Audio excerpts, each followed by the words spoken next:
Përshëndetje gjithëve, mirëmbrëma. Sot do rikthehemi në serinë e predikimeve nga letra Kolosianëve. Do lexojmë nga 1 Kolosianët 1, vargjet 20 deri 23.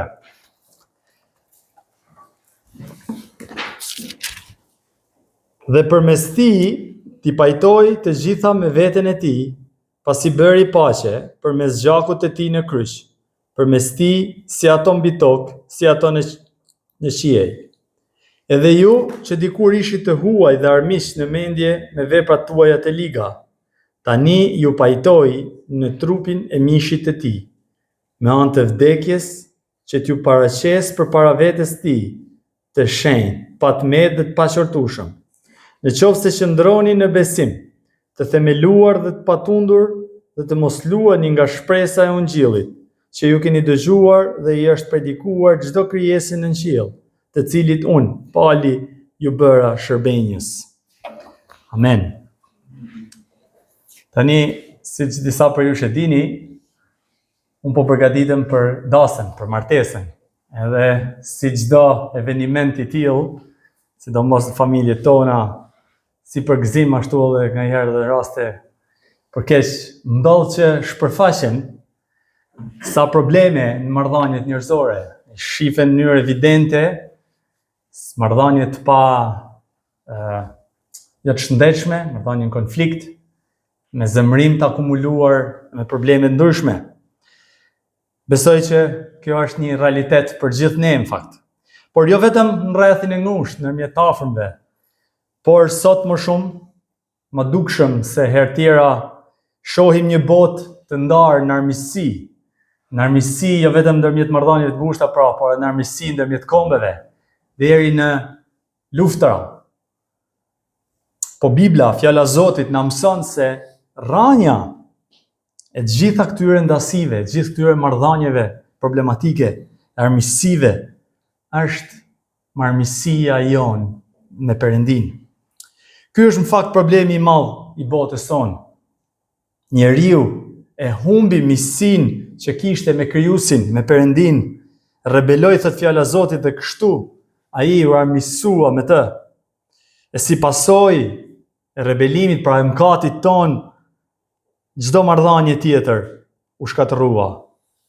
Marrëdhënia jon me Perëndin u shkatërrua, pra krijou armiqësi, marrëdhënia jon me njëri tjetrin, marrëdhënia e njeriut me krijimin vet, në fakt deri në atë pikën që edhe marrëdhënia e njeriut me veten e tij u armiqësua. Ky është lajm i keq, në fakt, fatkeqësisht është lajm i keq që shpërfaqet kudo në marrëdhëniet tona. Prandaj edhe pyetja që duhet t'i bëjmë vetes, e mund t'i bëjmë vetes, është përballë këtij fakti është si mundet tani ta restaurojmë gjithë këtë, si mundet të restaurohen gjithë këto marrëdhënie, në mënyrë të veçantë si mundet që të restaurohet marrëdhënia jon, pra një njeri që është armik me Perëndin, të pajtohet me Perëndin. Siç na shpjegon edhe apostulli Paul në vargjet që do shohim sot, lajmi i mirë është që Perëndia e ka bërë të mujtun një zgjidhje. Perëndia e ka zgjidhur këtë armiqësi ndërmjet njeriut dhe vetes tij me anë të Krishtit. Me anë të veprës Krishtit, me anë të veprës tij madhështore, superiore të kryqit. Ky është lajmi i mirë.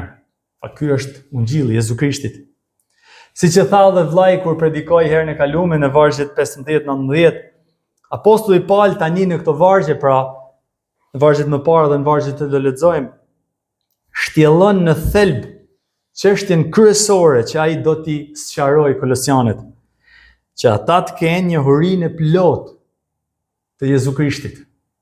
Të kenë një hurinë e plot personit Jezu Krishtit, e pam herën e kaluar, dhe të kenë një hurinë e plot mbi veprën e Jezu Krishtit.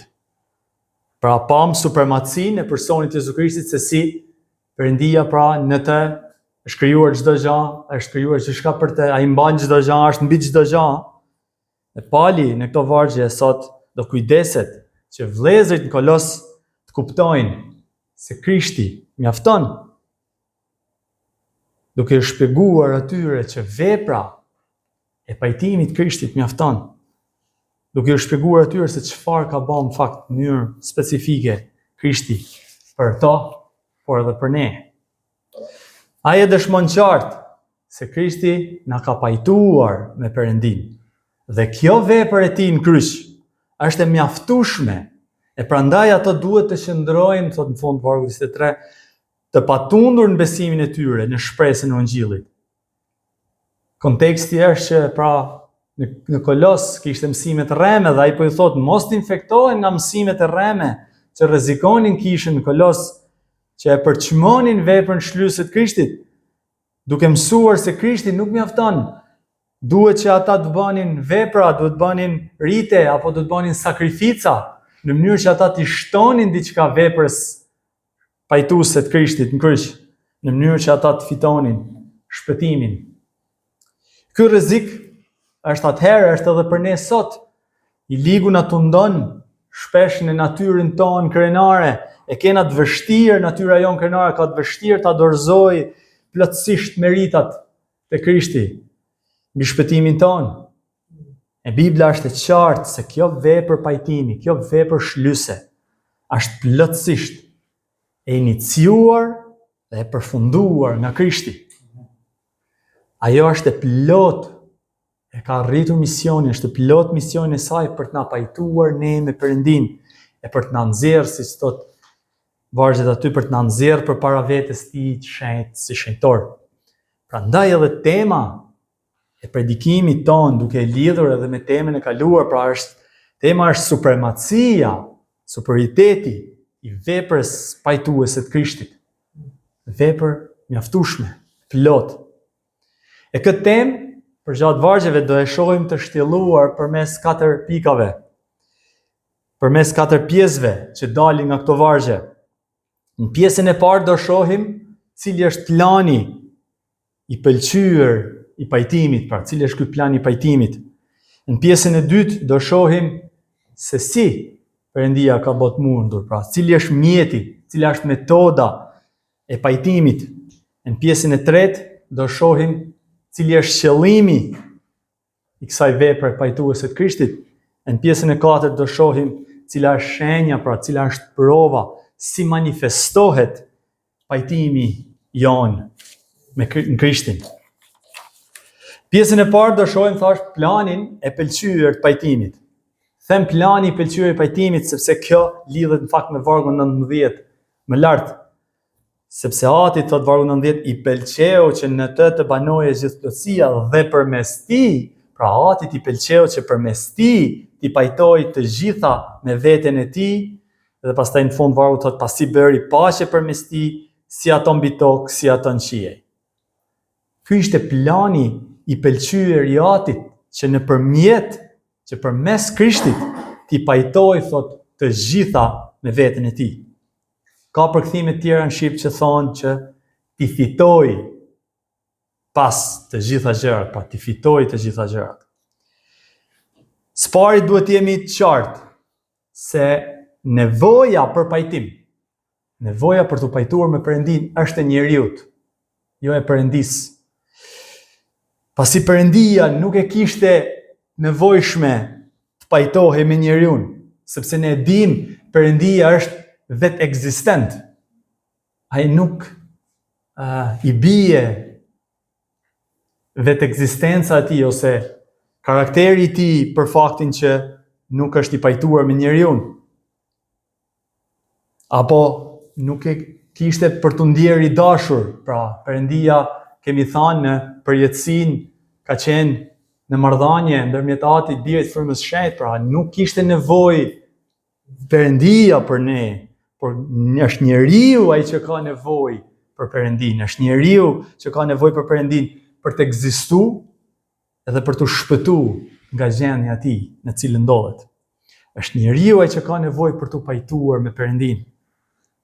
E Perëndia në planin e tij sovran i pëlqeu që të sillte, siç thot vargu, të rikthente gjithçka në harmoni me veten, t'i pajtoi të gjitha me veten përmes veprës së Krishtit. Siç e thash edhe më lart, i gjithë krijimi është indikuar nga marrëdhënia jonë me Perëndin. Gjithë krijimi vuan, është indikuar nga mallkimi që ra mbi njeriu pas rënies njeriut në kopshtin e Edenit.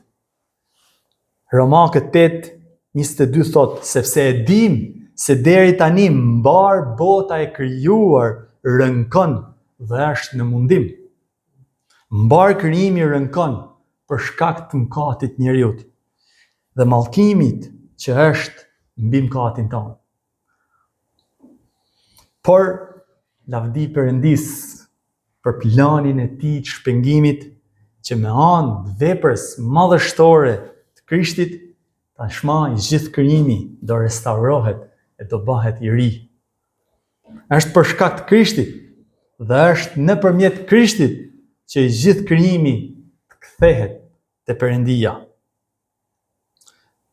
Ai vetëm përkohësisht krijimi po vuan një mallkim. Një ditë do të pajtohet me Perëndin. Siç e thash, mëkati e shkatërroi këtë botë. Ai shkatërroi harmoninë midis krijesave. Dhe siç e dimë, edhe shkenca vërteton në fakt që vetë gjithë ajo që ne shohim bota është drejt shkatërimit, drejt mpakjes. Por nëpërmjet Krishtit, i gjithë krijimi do rikthehet në marrëdhënien e duhur me Perëndin, por gjithashtu edhe krijesat me njëra tjetrën. Edhe ka shumë vargje që flasin se si do jetë krijimi i ri, po një varg që më kujtua dhe më ngeli është nga Isaia 11:6, se si çfarë do ndodh, pra se sa në harmoni do sjell vepra pajtuese e Krishtit në fund, sa ujku thot do banoj bashkë me qengjin, leopardi do rri me keci, viçi, luani i vogël dhe bagtia e majmur do të rrinë bashkë dhe do të udhëhiqen nga një fëmijë. Pra është një varg për të ilustruar harmoninë se çfarë ka arrit në fakt vepra pajtuese e Krishtit. Jo vetëm marrëdhënien tonë që do e shohim, por edhe marrëdhënien e gjithë krijesave. Tani kur thot i pajtoi të gjitha, nuk flet një sqarim, nuk flet tu për një shpëtim universalist ku të gjithë do shpëtohen, por e thot në sensin që të gjitha tashmë do t'i nënshtrohen atij. Gjitha krijesat do i përulen fronit qengjit, do gjunjëzohen para tij. Këtë na mëson gjithashtu Pali tek Efesianët 1:10 që thot që kur të plotësoheshin kohërat, t'i sillte në një krye të vetëm, në Krishtin, të gjitha gjërat, ato që janë në qiell dhe ato që janë mbi dhe. Kjo vepër pajtimi do jetë gjithëpërfshirëse. Pra, jo vetëm tokën, materjen, por edhe qiellin, thot, edhe anën frymore, pra engjëjt, gjithçka, qofshin ata që i shërbejnë Perëndis, qofshin ata që kanë rënë edhe janë kundër tij, gjithë do gjunjëzohen para Krishtit. E jo vetëm duke mirëpritur me gëzim disa prej tyre, por gjithë do i përulen, gjithë do jenë nën të. Ky ishte plani i përgjithshëm i pajtimit, i pëlqyer nga Ati e i përmbushur nga Biri, që i përfshin gjitha. Nuk ka një plan tjetër, vëllezër motra, nuk ka një plan tjetër pajtimi që mund të arrijë, as mund të afrohet asaj që ka arrit Krishti për ne. Asgjë dhe askush nuk është jashtë shtrirjes së veprës së pajtimit. Në vargu 21, apostulli Paul ju dëshmon tashmë Kolosianëve vërtetësinë e këtij plani, e këtij pajtimi që Krishti ka arrit. Pra nuk është thjesht një plan teorik që është i bukur në letër, por është një gjë e prekshme, e ju a ilustron atyre me rastin e tyre, që ata kanë mundësi ta verifikojnë vetë. Rasti i tyre thot vargu 21, edhe ju që dikur ishit të huaj dhe armiq në mendje dhe me veprat tuaja të liga, tani thot ju pajtoi. Ai po ju thot se ju jeni shembulli i këtij pajtimi, ju jeni shembull i gjallë i planit madhështor të pajtimit në Krishtin. Kujtoni veten tuaj se kush ishit dhe se sa i efektshëm ishte pajtimi i Krishtit. Kujtoni se si a ju pajtoi, thot. Edhe këtu thot ju pajtoi. Jo, do të pajtoheni apo mund të pajtoheni, thot. Ju jeni vepra, ju jeni prove gjallë, vepra pajtuese e Krishtit. Mjafton. Edhe pse, po ta kujtoni, thot, se si ishit, në fakt ju ishit të pa shpresë, shtu si që përdor këtë fjalë, përdor tek Efesianët 2:12-13 për të na dëshmu se si është gjendja jonë para se të pajtohemi me Perëndin. Thot, ishit në atë kohë pa Krishtin, të huaj në qytetërinë e Izraelit dhe të huaj për besëlidhjen e premtimit, pa pasur shpresë, e duke qenë pa Perëndin në botë.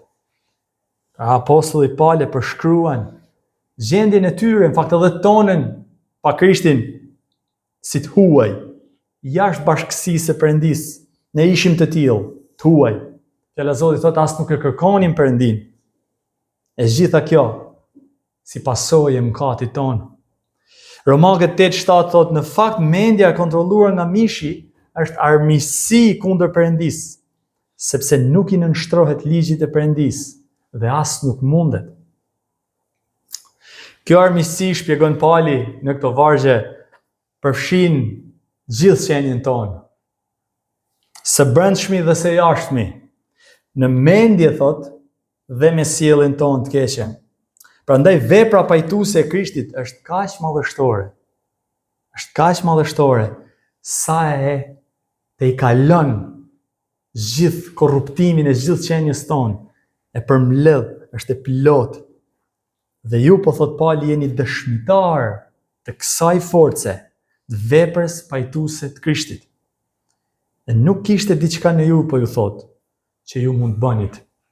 Ishte përfshirë plotësisht, pra ishte plotësisht në qenien tonë, ishin në armiqësi me Perëndin. Prandaj duhet të ndodhte diçka jashtë nesh që ne të pajtoheshim me Perëndin, sepse për ne ishte pamundur. Efesianët 2:4-5 thot, por Perëndia që është i pasur në mëshirë, për shkak të dashurisë së tij të madhe me të cilin na deshi, edhe atëherë kur ishim të vdekur në faje, ne se kishim këtë mundësi, nuk tonim, ne ishim të vdekur në faje mëkate, thot, na dha jetë në Krishtin. Vëllezër motra, mos e harroni asnjëherë se kush ishit pa Krishtin.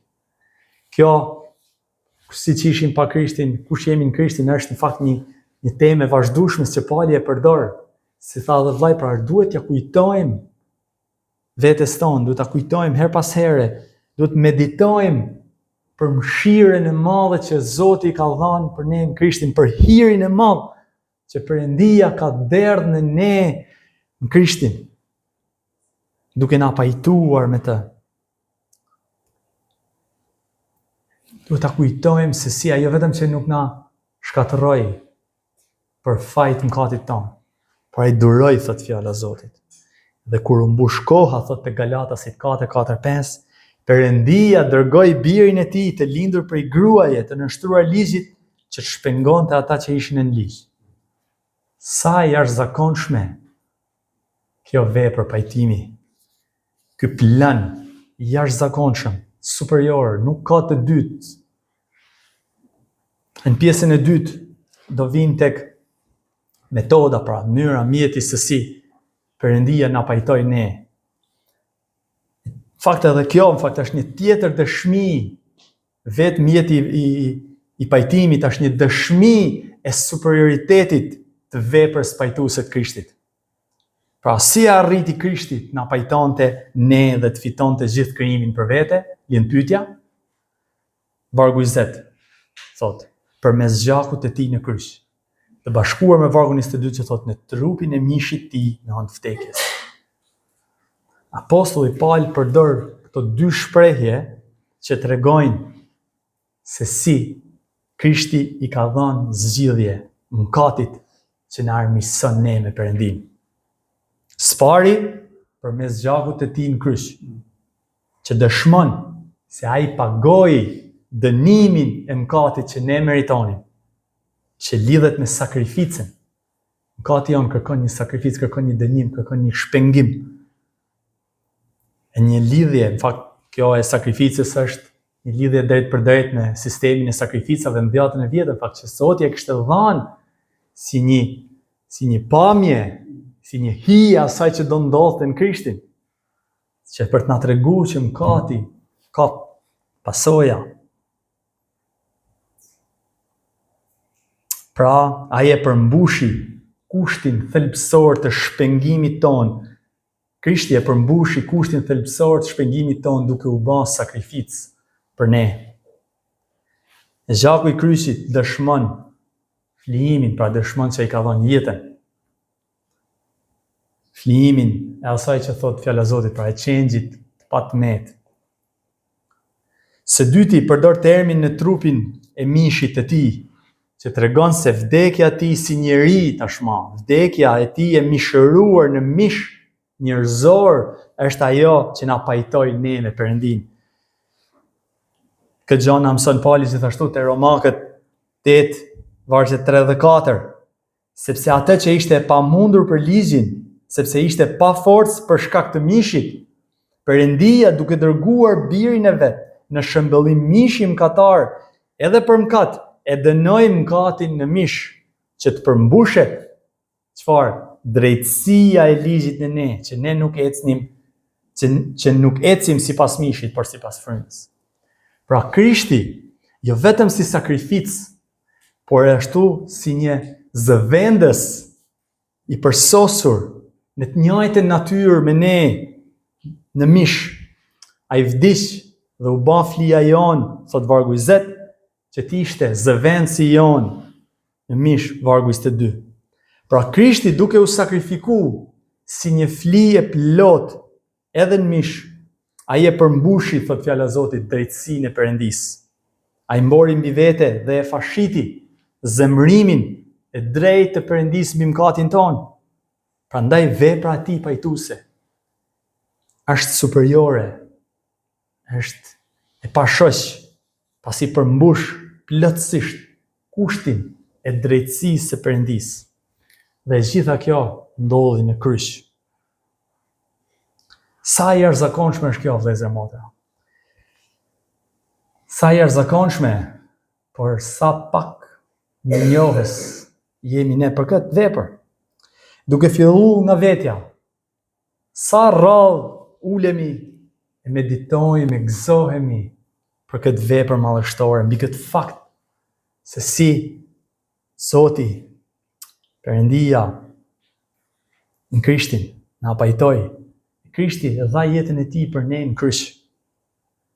Nuk meditojmë e të kujtojmë se sa i kushtoi kjo Perëndisë. E jo vetëm që nuk jemi mirënjohës, po më keq akoma, e përçmojmë sikur Zoti ngaherë na kishte për borxh. Sjellja jon tregon këtë. Nuk e nderojmë mjaftueshëm, vëllezër motra, nuk e nderojmë mjaftueshëm këtë vepër hiri. Imagjinoni pak kur ti ke blej makinë ose ke blej gjame me kushtimet e tuja, edhe vjen dikush edhe ta përçmon ose ta përdor keq ose ne keq përdor. Edhe është ajo shprehja që ne përdorim shpesh në fakt, e themi, e kam blej me gjak. Sepse na tregon që e kena është një gjë e rëndësishme. Ka vlerë, ka kushtu. Imagjino tani pak sa i ka kushtu Perëndisë shenjt pajtimi ynë me të. Vetë, siç e kemi mësuar tek Filipianët, vetë biri i Perëndisë do të përuli veten duke marrë natyrën tonë, shkoi në kryq, dha jetën për ne, e duke e ditë se kush ishim ne, se çfarë kishim bërë ne, sa mos mirënjohës do ishim ne. E derdhi gjakun e tij për ne, dha jetën për ne. Tiç dhe u ringjall, dhe ne tani me indiferencën tonë ndaj tij e përçmojmë. Kjo duhet na turpëroj. Kjo duhet na përul, por gjithashtu kjo duhet na çojë te Krishti, do të na çojë te kryqi. Të ulemi para kryqit, ta kujtojmë këtë vepër të madhe, ta lavdërojmë atë, ta falenderojmë atë, të jemi mirënjohës, e t'i gëzohemi, e jeta jonë ta dëshmojmë me gëzim atë që Perëndia ka bërë për ne. Pjesën e tretë do shohim cili është qëllimi i veprës pajtimit. Pse e bëri gjithë këtë Krishti? Pra çfarë kishte ai në mendje kur erdhi dhe na pajtoi në kryq? Ai shkoi në kryq, vdiq dhe u ringjall me qëllim, thot vargu 22, që t'ju paraqes për para vetes së tij të shenjtë, të patmet dhe të paqërtueshëm. Kur dy veta pajtohen, ato pajtohen që tashmë marrëdhënia e tyre të ndryshoi nga dy njerëz që nuk rrinin me njëri tjetrin, nuk flisnin, nuk kalonin kohë me njëri tjetrin, që kjo marrëdhënie të restaurohet, që të ketë një marrëdhënie përbashkësie, pra. Pajtimi ndodh që të ketë kohë së bashku, të qëndrojnë bashkë. Por ne që të mund të qëndrojmë tani në prezencën e Perëndis, Fjala e Zotit na thotë që ne duhet jemi të shenjtë. Kjo pasi Perëndia është i shenjtë. Prandaj që ne të kemi një marrëdhënie me Perëndin, duhet jemi të shenjtë. Dhe vepra e Krishtit e mundson këtë. Prandaj kur ne besojmë thot fjala e Zotit në Krishtin, ndodh ajo që në themi dhe kemi thënë shpesh në shndërrimi dyfisht. Ai merr mëkatin ton e ne marrim shenjtërinë e tij. Romakët 3:5-6 thot, atë ka paracaktuar Perëndia për të bërë shlyerjen nëpërmjet besimit në gjakun e tij, për të treguar kështu drejtësinë e tij për faljen e mëkateve, që janë kryer më parë gjatë kohës durimit të Perëndis, për të treguar drejtësinë e tij në kohën e tanishme. Tani, me qëllim që ai të jetë i drejtë dhe shfaqësues si atij që ka besimin në Jezusin. Edhe pse ne akoma e dim, jemi koshient, nuk jemi plotësisht shenjtë, Krishti me anë të veprës së tij të pajtimit na ka drejtësuar. Ne jemi të shpallur. Pra kur ne besojmë Krishtin, ne shpallemi, Perëndia na shpall ne të drejtë para vetes, për shkak të veprës pajtuese të Krishtit. Apostulli Paul nuk po flet këtu për sjelljen e besimtarëve tanishme, pra sjelljen e tyre, pasi askush e dim, jemi të dishëm, askush nuk është i patmet, i paqërtueshëm. Por po flet për atë, për gjendjen tonë të re që kemi në Krishtin. Kush jemi ne në Krishtin? Kjo gjithashtu është edhe një qortim për mësimet e rreme, siç e thash edhe kemi thënë shpesh për kontekstin, për mësimet e rreme që po çarkullonin në Kolos, se kjo gjendje shenjtërie, pra, kishte ardhur Ngjilli, Pauli kishte thënë që kjo vjen vetëm anë Krishtit. Tani kishin ardhur mësimet e rreme thoshin, kjo shenjë, po duhet besimi, por duhen edhe gjëra të tjera, pra, ky shenjtërimi bëhet me anë të veprës, me anë të sjelljeve tona, me anë të sakrificave.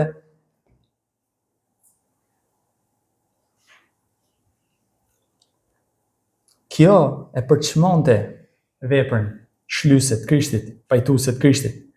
Prandaj shohim sërish superioritetin e veprës pajtuese të Krishtit, sepse askush tjetër nuk mund të arrinte këtë transformim të jashtëzakonshëm të marrëdhënies tonë. Askush tjetër nuk mund ta bënte këtë që bëni Krishti.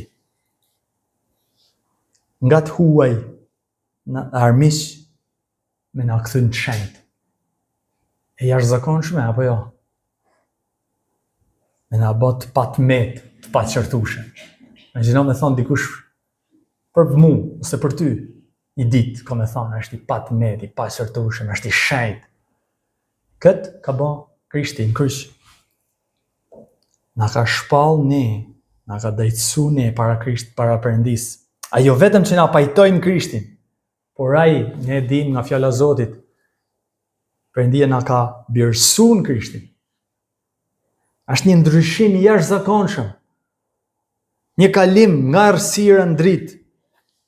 Po ky ndryshim, pra pozicioni, pra nga mëkatar në të shpallur të shenjtë, ka dhe një ndryshim zemre, vjen me një ndryshim zemre. Perëndia, njeriu i paqëstuar është një njeri i ri në Krishtin. Pra, ai tashmë e do Perëndin, na ka rilindë thot fjala e Zotit. E do Perëndin, e nderon Perëndin. Nuk është më një lloj, ka një marrëdhënie me Perëndin. Ai i zëbes tani Perëndis. Ai urren atë që Perëndia urren. Pra, vepra e tij shlyse ka një transformim total tonin. Nuk jemi më të njëjtë. Në pjesën e 4 dhe të fundit do shohim për atë që quhet pra prova, dukja manifestimi ose shenja e një zemre të pajtuar me Perëndin Krishtin. Vargu 23 thot: në qoftë se qëndroni në besim të themeluar dhe të patundur, dhe të mos luani nga shpresa e Ungjillit, që ju keni dëgjuar dhe që i është predikuar çdo krijesë në qiell, të cilit unë pali ju bëra shërbenjës.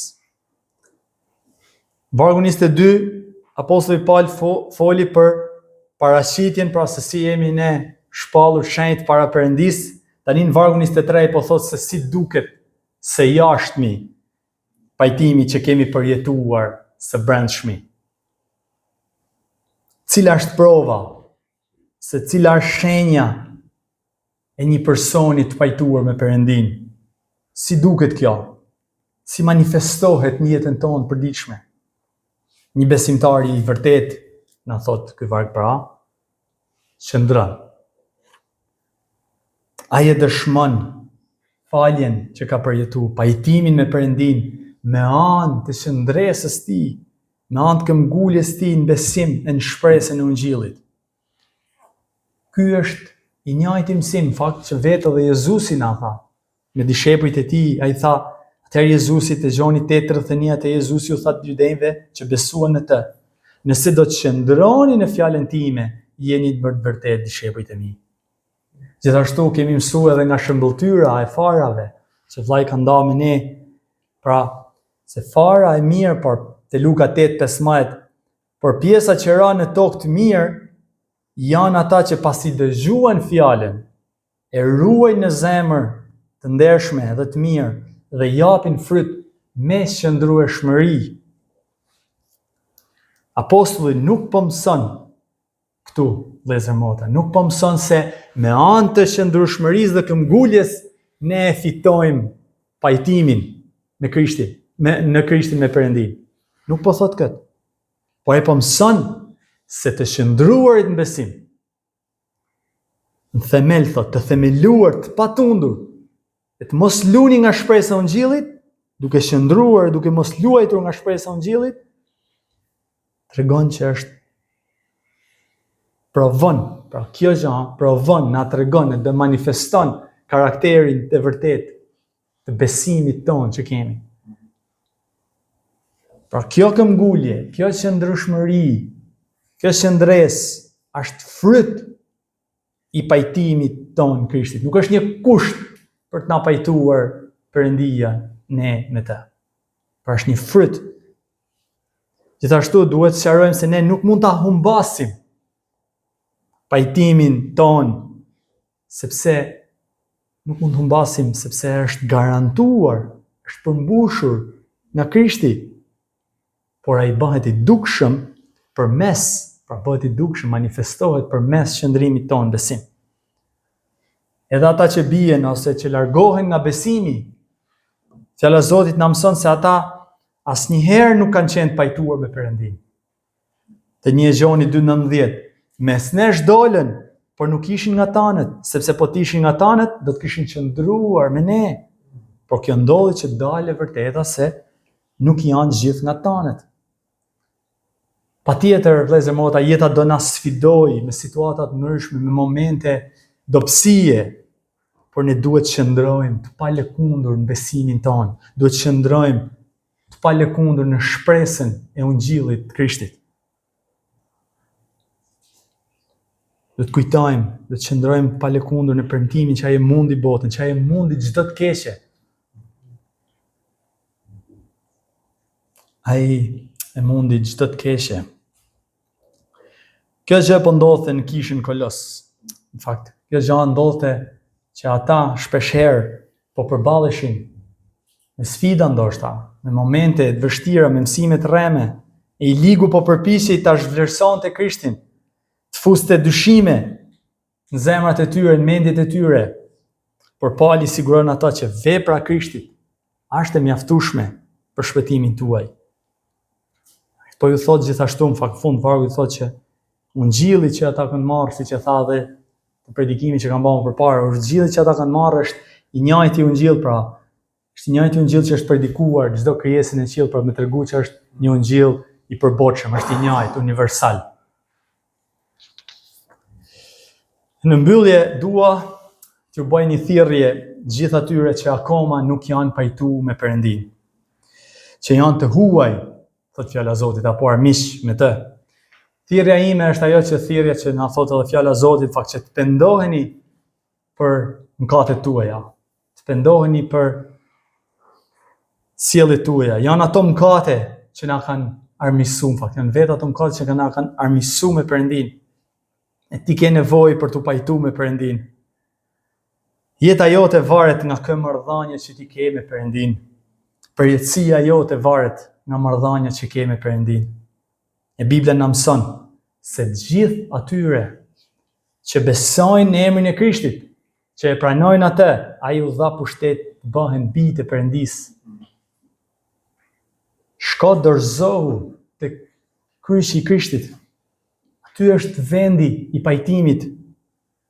Është një pajtim i fituar me gjak, është një pajtim i përjetshëm. Është vendimi më i rëndësishëm i jetës tane. Do ta transformojë jo vetëm marrëdhënien me njëri tjetrin, por do të transformojë marrëdhënien me Krijuesin. E si pasojë pastaj çdo marrëdhënie tjetër do transformohet nga ky pajtim. Gjithashtu edhe për ne që e kemi përjetuar pajtimin Krishtin, kam një thirrje. Një thirrje pasi historia e pajtimit të Perëndis me njerëzit, thot një autor, nuk mbaron me pajtimin tonë. U pajtove ti me Zotin dhe mbaroj tani. Ashtu si Pali, që thot në fund, unë jam shërbenjes, ashtu si Pali, ne jemi të dërguar, tashma që jemi pajtuar në Krishtin, jemi dërguar si shërbenjes të Ungjillit. Ne jemi ambasador të pajtimit që është në Krishtin. Keni dëgjuar ato që merreshin me pajtim gjaqesh, ishin ambasador të pajtimit të gjaqesh. Ne jemi ambasador të pajtimit në Krishtin. Shërbesa jonë nuk është vetëm që të gëzohemi, patjetër që të gëzohemi e të lavdërojmë Perëndin për pajtimin që kemi fituar në Krishtin, por nuk mjafton. Ne jemi të thirrur të bëjmë thirrje të tjerëve, gjithëve që të pajtohen me Perëndin. Jemi të thirrur të jemi lajmëtar të lajmit të mirë që Krishti me anë të veprës tij në kryq shleu pagën e mëkatit që na armiqsonte me Perëndin dhe na pajtoi me të. E kjo vepër ti bëjmë thirrje, t'ju themi që kjo vepër do të transformojë jetën përgjithmonë.